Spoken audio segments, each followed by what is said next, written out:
Այդպես էլ չի կարողանում իշխանությունը մարդկանց համոզել, թե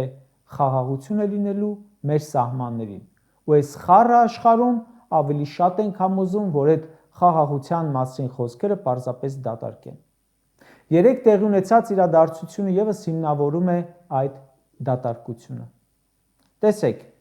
Եգիպտոսի նախագահը, Կատարի էմիրը, ԱՄՆ նախագահը, Թուրքիայի նախագահը Շարմ էլ-Շեյխում կայացած խաղաղության գագաթնաժողովին ստորագրել են Գազայի հատվածում հրադադարի հաստատման համաձայնագիր։ Հրադադարը Գազայում ինչպես է ուղեկցվում։ Գերիների փոխանակմամբ։ Իրենք հրադադարը հաստատել են 3 գերիներին փոխանակում են։ Հայաստանն արդեն ասում է խաղաղություն է, մի տարի է խաղաղություն է, ուր են մեր գերիները։ Այսօր դատավարություն էր Բաքվում։